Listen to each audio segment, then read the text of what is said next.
하나님의 말씀은 요한복음 6장 41절에서 59절의 말씀입니다. 요한복음 6장 41절에서 59절의 말씀입니다. 함께 읽겠습니다.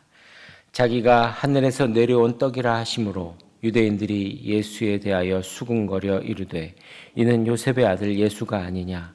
그 부모를 우리가 아는데 자기가 지금 어찌하여 하늘에서 내려왔다 하느냐.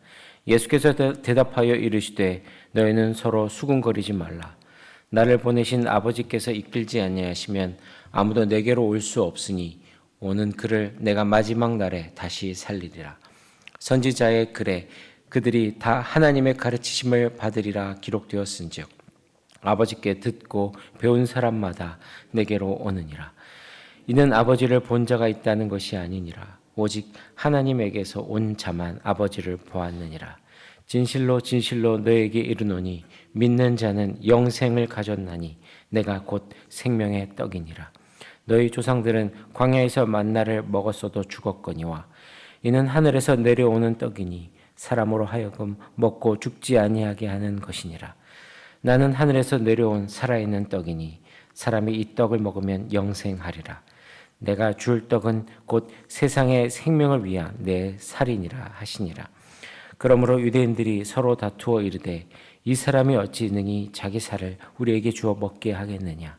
예수께서 이르시되 내가 진실로 진실로 너에게 이르노니 인자의 살을 먹지 아니하고 인자의 피를 마시지 아니하면 너희 속에 생명이 없느니라. 내 살을 먹고 내 피를 마시는 자는 영생을 가졌고 마지막 날에 내가 그를 다시 살리리니 내 살은 참된 양식이요 내 피는 참된 음료로다. 내 살을 먹고 내 피를 마시는 자는 내 안에 거하고 나도 그의 안에 거하나니 살아계신 아버지께서 나를 보내심에 내가 아버지께로 말미암아 사는 것 같이 나를 먹는 그 사람도 나로 말미암아 살리라. 이것은 하늘에서 내려온 떡이니 조상들이 먹고도 죽은 그것과 같지 아니하여 이 떡을 먹는 자는 영원히 살리라. 이 말씀은 예수께서 가버나움 회당에서 가르치실 때에 하셨느니라. 아멘. 예전에 개그 콘서트라는 예능 프로그램이 있었는데요. 지금도 하고 있지요. 그 중에 대화가 필요해라는 코너가 있었습니다. 부부와 아들이 티격태격하면서 그렇게 지내는 코너인데요. 말이 잘 통하지 않고 부부도 말이 잘 통하지 않고 부모와 자녀 간에도 말이 잘 통하지 않는 그런 것들을 아주 코믹하게 그려낸 코너입니다. 그래서 거기를 보면 아주 공기가 무겁고 분위기가 엄숙했는데 마지막에 남편이 말 한마디를 툭 던집니다. 밥 먹자. 그 한마디에 분위기가 확 달라지죠. 왜 그렇습니까? 밥은 단순한 음식이 아니라 관계이기 때문입니다. 한 식탁에 앉는다는 것, 그것은 그래도 우리 함께 하자라는 신호인 것이죠. 요한복음 6장 앞부분에 예수님께서는 오병이어의 기적을 행하셨습니다. 보리떡 5개와 물고기 2마리로 5,000명이 배부르게 먹게 하셨습니다. 사람들은 흥분했습니다. 이런 왕이 어디 있겠습니까? 배를 채워주는 왕, 굶주림을 해결해주는 지도자, 그들의 기대는 분명했습니다. 이분을 왕으로 세우면 평생 먹고 살 걱정은 없겠다. 그런데 예수님의 말씀은 그 기대와는 전혀 다른 방향이었습니다. 나는 생명의 떡이다. 떡을 주겠다는 말이 아니라 내가 떡이다 라고 말씀하십니다. 사람들은 공급을 기대했는데 예수님은 관계를 말씀하십니다. 사람들은 문제 해결을 기대했는데 예수님은 자신을 내어주겠다고 하십니다. 그리고 더 놀라운 말씀을 하십니다. 나를 먹어라. 사람들이 이해하지 못했습니다. 아니, 이는 요셉의 아들이 아니냐. 사람들은 무엇을 먹을 것인가만 생각했지 누구와 함께 할 것인가를 생각하지 않았기 때문입니다. 여러분, 오늘 우리는 어떤 기대를 가지고 이 자리에 앉아 계십니까? 무언가를 얻기 위해서 앉아 있습니까? 아니면 누군가를 만나기 위해서 이곳에 와 계십니까? 오늘 말씀을 통해서 우리에게 오셔서 자신을 내어주시는 우리 주님을 만나는 시간이 되시기를 간절히 바랍니다. 첫째, 우리의 기대가 주님을 가릴 수 있습니다. 41절, 42절 말씀을 함께 읽겠습니다. 자기가 하늘에서 내려온 떡이라 하심으로 유대인들이 예수에 대하여 수군거려 이르되 이는 요셉의 아들 예수가 아니냐. 그 부모를 우리가 아는데 자기가 지금 어찌하여 하늘에서 내려왔다 하느냐. 예수님이 나는 생명의 떡이다 라고 말씀하시자 사람들이 수군거리기 시작합니다. 왜 수군거렸습니까? 그들은 예수님을 너무 잘 안다고 생각했습니다. 저 사람 목수 요셉의 아들이잖아. 우리가 그 부모도 다 아는데 무슨 하늘에서 내려왔다고? 여러분, 익숙함이 그들의 눈을 가렸던 것입니다. 분명히 그들은 오병이의 기적을 경험했습니다. 배부르게 먹었습니다. 기적을 보았습니다. 그런데 예수님을 알아보지 못합니다. 왜 그렇습니까? 그들의 기대와 다르기 때문입니다. 그들은 자기를 위해서 일해 주시는 예수님을 원했습니다.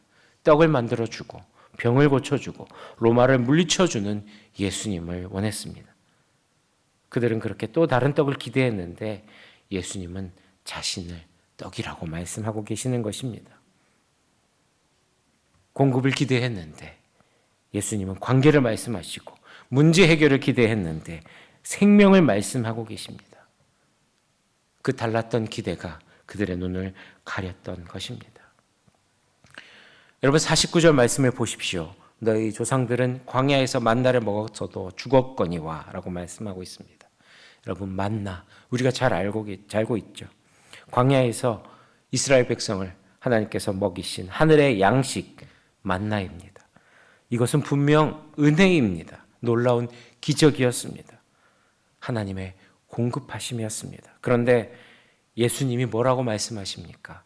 그 하늘의 기적을 먹었어도 죽었도다 라고 말씀하십니다. 왜 이 말씀을 하십니까? 만나는요, 목적이 아니라 예표입니다. 광야의 하늘 양식은 언젠가 하늘에서 내려올 참된 생명의 떡을 가리키고 있는 것입니다. 만나는 그림자요, 바로 예수님이 실체라는 것입니다. 그런데 사람들은 그림자를 기준으로 판단하려 하니까 실체가 보이지 않았던 것입니다. 만나는 배고픔을 해결했습니다. 하지만 일시적일 뿐이죠. 오늘 먹으면 내일 또 먹어야 했습니다. 그리고 결국 그것은 죽음을 막지 못했습니다. 여러분, 우리도 만나를 붙들 때가 있습니다. 성공이라는 만나. 이루면 행복하죠. 하지만 곧 다음 목표가 생깁니다. 그리고 또 배가 고픕니다. 우리는 인정이라는 만나를 찾습니다. 사람들에게 인정받으면 만족한다고 생각합니다. 하지만 또 계속해서 인정받을 수 있을까 하면서 또 배가 고파지게 됩니다. 물질이라는 만나를 찾습니다. 채워도 불안합니다. 또 배가 고프게 됩니다. 관계라는 만나를 찾습니다. 배우자, 자녀가 그리고 친구가 나를 채워줄 거라고 생각합니다. 그런데 사람은 사람을 완전하게 채울 수 없습니다. 또 배가 고프게 되는 것입니다. 심지어는 축복을 만나라고 생각합니다. 은혜를 받고 응답을 받고 기적을 경험하고 네, 좋습니다. 그런데 그것으로 끝입니까? 아닙니다. 또 구합니다. 또 배가 고픕니다. 여러분, 왜 그렇습니까? 이 모든 것들은 만나이기 때문입니다. 일시적일 뿐입니다. 반복적으로 필요합니다. 그리고 결국 죽음을 막지 못합니다. 요한복음 6장은 분명히 말씀합니다. 아버지께서 이끌지 아니하시면 하나님께서 열어주셔야 실체가 보이는 것입니다. 오늘 우리는 우리를 돌아보기를 원합니다. 나는 무엇을 기대하며 주님 앞에 나왔습니까? 또 다른 만나를 구하고 있는 것은 아닙니까? 아니면 생명의 떡이신 영원한 주님을 우리가 바라보고 있습니까? 혹시 내 기대, 내 생각의 틀이 주님을 가리고 있는 것은 아닙니까? 오늘 이 시간 만나를 기대하는 자리에서 내 기대로 눈이 가리워진 그 자리에서 주님을 바라보는 자리로 그렇게 옮겨질 때에 생명의 식탁이 열리게 될 줄 믿습니다. 둘째, 아버지께서 이끌어 주셔야 주님께 갈 수 있습니다. 44절 말씀을 함께 읽겠습니다. 나를 보내신 아버지께서 이끌지 아니하시면 아무도 내게 올 수 없으니 오는 그를 내가 마지막 날에 다시 살리리라. 사람들은 수군거렸습니다. 예수님의 말씀을 받아들이지 못했습니다. 우리에게 질문이 생깁니다. 어떻게 해야 그림자가 아니라 실체를 볼 수 있습니까? 어떻게 해야 만나가 아니라 생명의 떡을 붙들 수 있습니까? 44절은 단호하게 말씀합니다. 아무도 없다라고 말씀하십니다. 우리의 이해력으로도, 우리의 결단으로도, 우리의 열심으로도, 우리의 지식으로도 스스로 주님께 올 수 없다라고 분명히 말씀하고 계십니다. 아버지께서 이끌어 주셔야 합니다. 이 말씀은 우리의 한계를 명확하게 말씀하고 있습니다. 우리를 겸손하게 만들 뿐입니다. 그러나 동시에 우리를 안심시키는 말씀입니다. 여러분, 믿음이 무엇입니까? 내가 붙잡은 결과가 아닙니다. 하나님께서 붙드신 은혜가 바로 믿음인 줄 믿습니다. 오늘 우리가 예수님의 생명의 떡이심을 믿고 있다면 그것은 우리의 통찰이나 우리가 우리의 지식이 좋아서가 아니라 아버지의 이끄심이요, 붙드심이요, 은혜인 줄 믿습니다. 그래서 45절에 말씀합니다. 아버지께 듣고 배운 사람마다 내게로 오느니라. 같은 말씀을 들어도 어떤 사람은 수군거리고 어떤 사람은 무릎을 꿇습니다. 그 차이는 무엇입니까? 바로 아버지께 들었는가입니다. 하나님께 배우는 사람은 결국 예수님께로 오게 되어 있습니다. 하나님께서 택하시고 부르신 그 사람은 결국 예수 그리스도를 향하여 가게 되어 있습니다. 아버지께서 마음을 여시고 가르치시면 그 사람은 예수님께로 오게 됩니다. 그렇게 주님께로 온 사람에게는 우리 주님께서 생명의 떡을 주시는 것입니다. 그래서 47절에 이렇게 말씀합니다. 진실로 진실로 너에게 이르노니 믿는 자는 영생을 가졌나니. 이 말씀은 미래형이 아닙니다. 가질 것이다가 아닙니다. 가졌나니라고 현재형입니다. 믿는 자는 영생을 가질 것이라가 아니라 이미 가졌습니다. 왜 그렇습니까? 아버지께 이끌려서 예수님께 온 사람들은 이미 생명 안에 들어왔기 때문입니다. 예수님을 믿는 순간 바로 생명이 시작되는 것입니다. 여러분, 영생은 죽은 뒤에 시작되는 것이 아니라 하나님과 연결될 때에, 예수 그리스도를 구주로 영접할 때에 시작되는 삶이 바로 영생입니다. 우리가 주님을 믿고 있다는 사실은 당연한 것이 아니라 바로 하나님의 은혜요, 하나님의 이끄심이요, 하나님의 붙드심인 줄 믿습니다. 그래서 우리는 스스로를 자랑하지 않습니다. 다른 일을 판단하지 않습니다. 대신 우리는 기도합니다.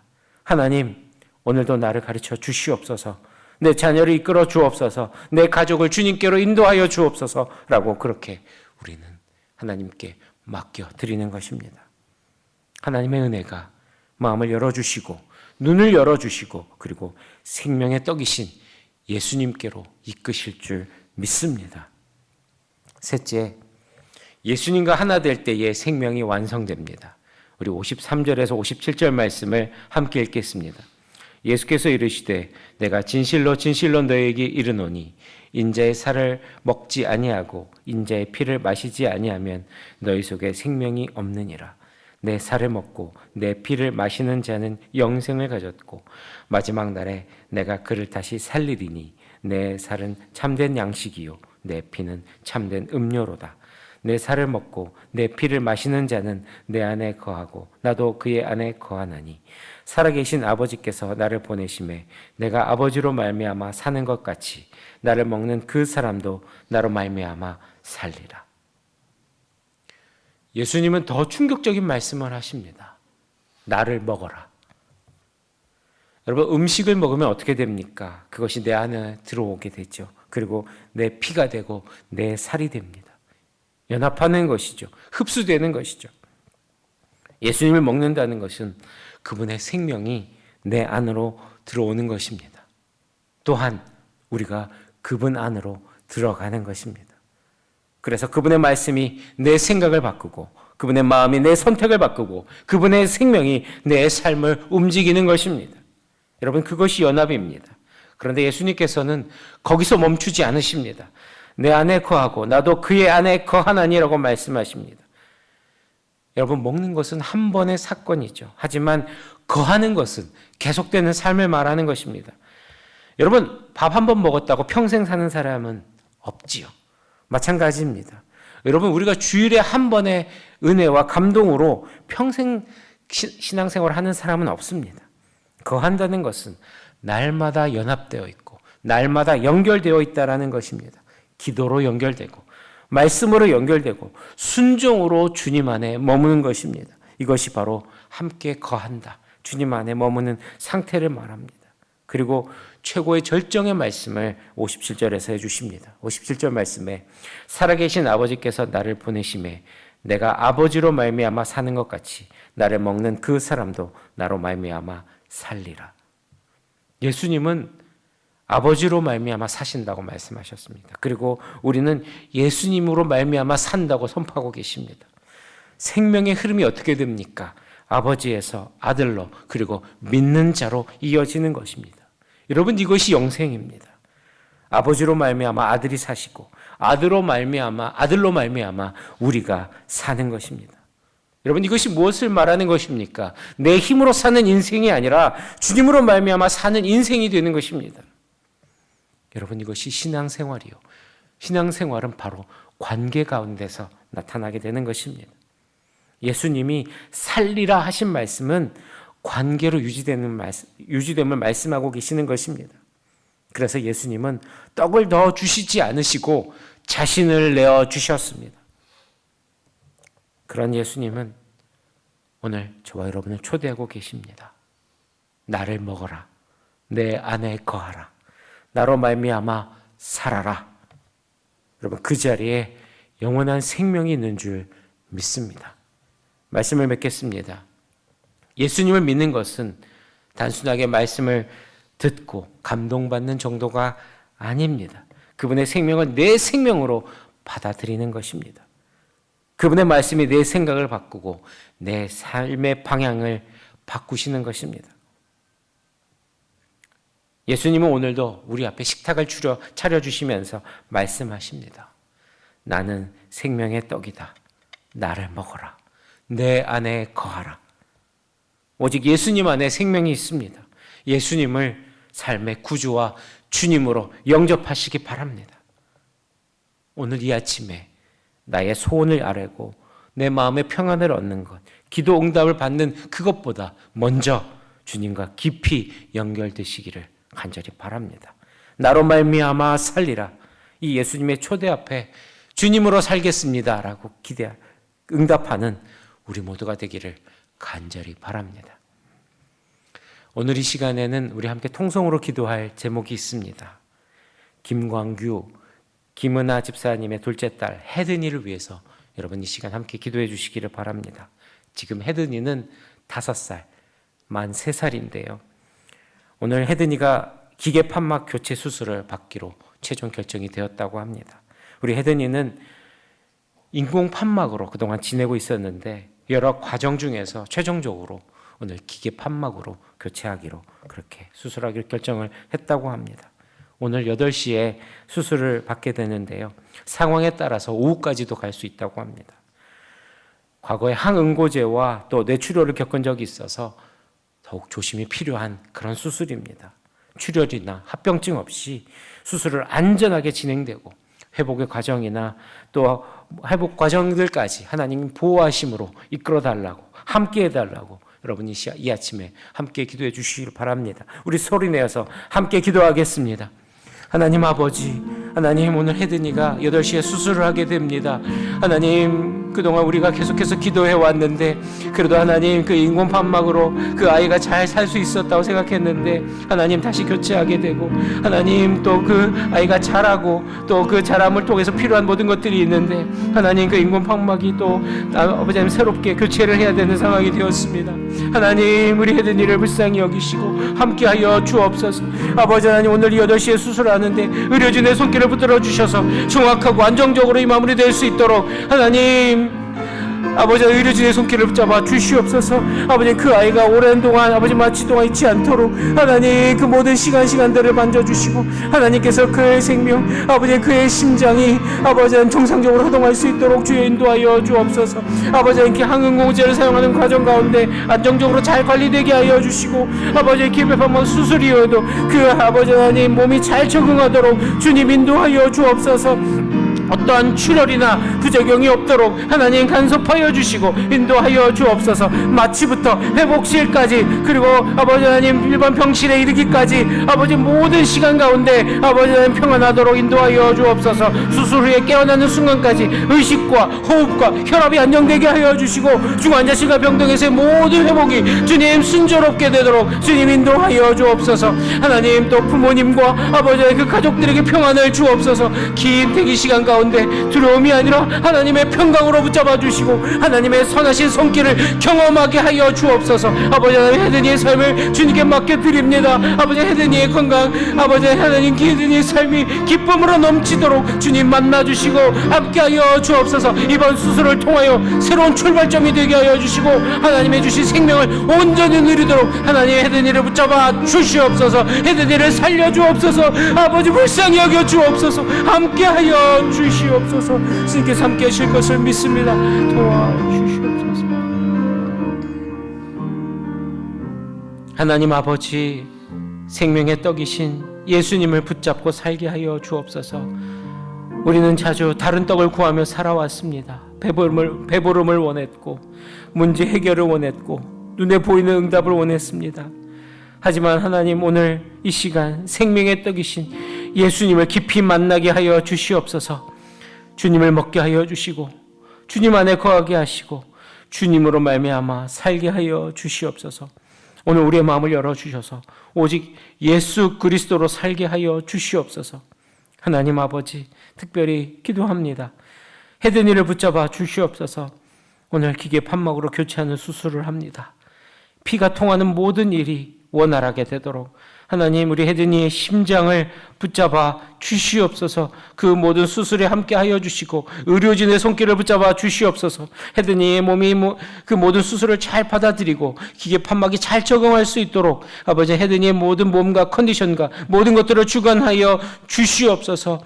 또 부모님과 가족들에게도 하나님의 약속을 보여주시고 성령 하나님의 일하심을 보여주시옵소서. 주님 헤드니를 살려주옵소서. 불쌍히 여겨주옵소서. 도와주시옵소서. 주님을 기대합니다. 생명의 떡이 되시는 예수님의 이름으로 기도합니다. 아멘.